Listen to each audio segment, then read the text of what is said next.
Muito legal. Bem, agora é hora da entrevista do dia com a Denise Campos de Toledo.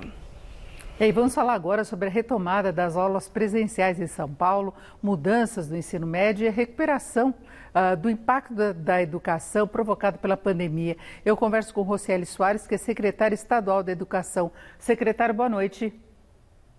Boa noite, Denise. Boa noite a todos que nos assistem aqui na TV Gazeta. Obrigado pelo convite. É um prazer estar aqui nesse dia importante, né? De volta às aulas. É um momento muito importante, depois de 1 ano e meio, estarmos subindo o nível de retorno do estado de São Paulo. Bom, a permissão é para 100% dos alunos de forma presencial nas escolas, dependendo de algumas condições. Tem o distanciamento de 1 metro, tem protocolos. Agora a gente já sabe, já conferiu que nem todas as escolas têm essa condição, especialmente escolas públicas. Aí a diferença aumenta em relação às particulares, né? Como é que se pode administrar isso?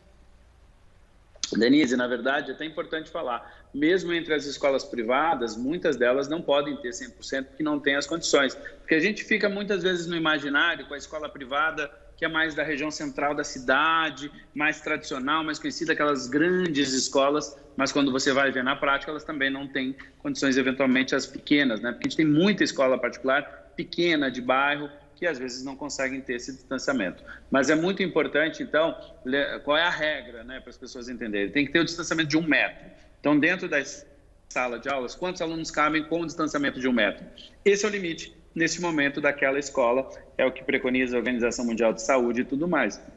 Então, no estado, na rede estadual, Denise, a gente consegue ter aí muitas escolas com até 100% dos alunos, mas grande parte delas vai estar em torno de 70% de permissão, 75% de permissão. Por quê? Porque é o limitador físico para garantir que esses protocolos sejam mantidos. O que não é um grande problema nesse momento, haja vista que ainda não é obrigatório o retorno.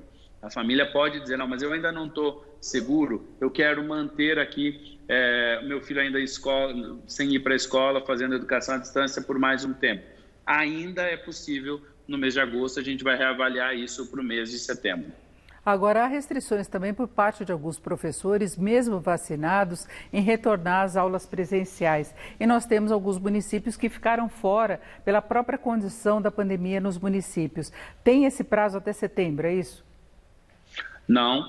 Professor que está vacinado tem que voltar. Professor que não tem comorbidade tem que voltar. Os únicos que podem ficar afastados até a segunda dose são aqueles professores que comprovadamente, né, têm alguma comorbidade, que são considerados grupo de riscos, e aí sim estes podem retornar somente depois da segunda dose. Mas todos os demais, mesmo aquele que já só tomou 1 dose, mas não é grupo de risco, ele já é obrigado sim a retornar, né? Isso é bastante importante de deixar claro.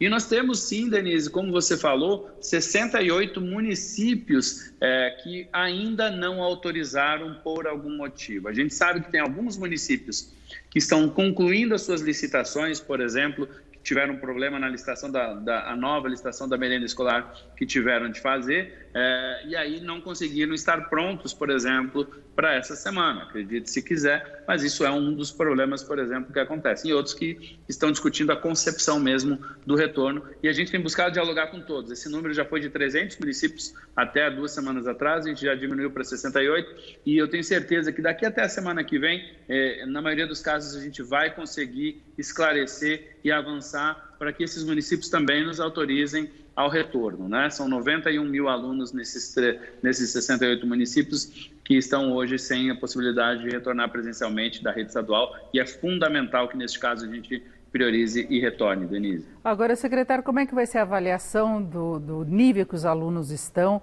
com toda essa defasagem que nós tivemos, 1 ano e meio mesmo, como o senhor colocou, de escola, sem a presença dos alunos? Como é que vai ser a questão de realização de provas para passar de ano? Como é que vai acontecer? Qual o processo aqui em São Paulo? Olha, São Paulo no ano de 2020 foi um dos únicos estados do Brasil que teve, inclusive, uma avaliação com entrega de materiais. O aluno era obrigado a entregar um mínimo de atividade para poder avançar de ano. Nós fomos um estado que teve retenção ou reprovação, como alguns chamam, né?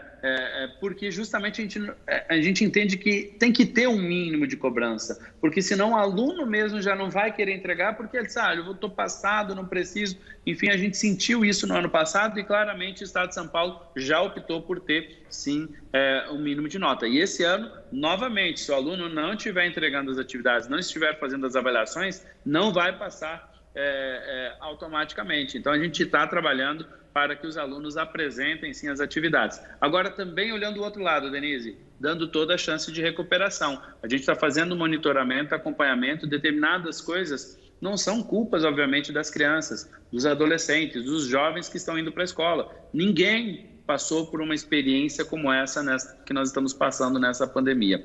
Então, basicamente, o que a gente está falando aqui temos que dar oportunidade de recuperação, busca ativa, ir atrás de todo mundo, fazendo avaliações diagnósticas com uma sequência e, obviamente, tendo um material, um foco no currículo de apoio para os alunos e dizendo para eles, se você é aluno, por exemplo, se tiver algum aluno que até agora, Denise, não entregou as atividades do primeiro semestre, a gente está aceitando, vem para a escola, que a gente vai dar oportunidade, vai dar reforço, recuperação no contraturno. A gente deu aula agora durante as férias de julho, né? Enquanto alguns puderam ter 15 dias aí de descanso, nós contratamos professores para ficarem fazendo atividades extras com os alunos, por exemplo, que precisavam, que porventura não tivessem apresentado. E foi muito importante para muitos alunos. Bom, secretário, ficamos com um tempo curto. Eu agradeço muito sua participação aqui no Jornal da Gazeta, o secretário Rocieli Soares, da Educação no Estado de São Paulo. Uma boa noite. Muito obrigada.